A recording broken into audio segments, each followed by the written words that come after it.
At 12 o'clock, we got arguably one of the least interesting games of games of the day. And while it's not nationally televised, we got Chattanooga, who's 7-3. Chattanooga number 8, Alabama, who's 9-1. Alabama favored by 44.5 points on ESPN Plus.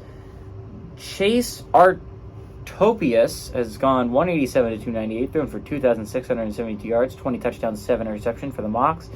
Gino Appleberry has had 124 carries for 527 yards and 6 touchdowns. And Jamoy Mays has had 53 catches for 924 yards and 4 touchdowns. Jalen Milroe for the Tide has gone 129 and 198, thrown for 2,070 yards, 16 touchdowns, 6 interceptions. Chase McKellen on the ground has had 145 carries for 675 yards and 5 touchdowns. And Jermaine Burton's had 26 catches for 537 yards and 5 touchdowns. And Bama's back, baby.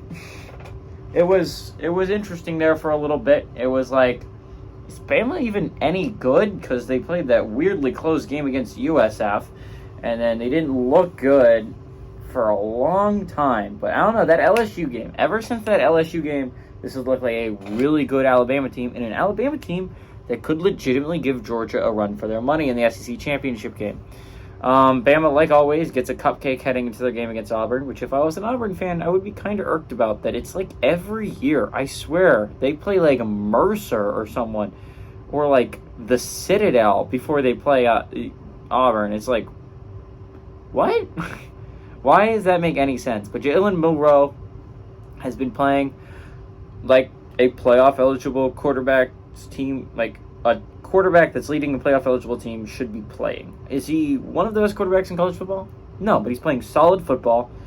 I would put him up there with guys like, I mean, he's not Michael Penix Jr., he's not Bo Nix, he's not Quinn Ewers, and he's not J.J. McCarthy, but he's as good as Carson Beck. He's as good as Kyle McCord. He's up there. Jordan Travis is, I think, better, but I mean, like, he's not that far off from Jordan Travis. And these are, like, quarterbacks that are leading playoff-eligible football teams, and they're playing good football.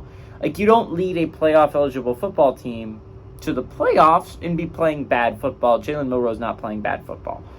I'm interested to see how they do against Auburn next week. Auburn has a dang good defense, and they've been playing well above expectations this year. And then even if so, you have path to the playoffs goes through Georgia. But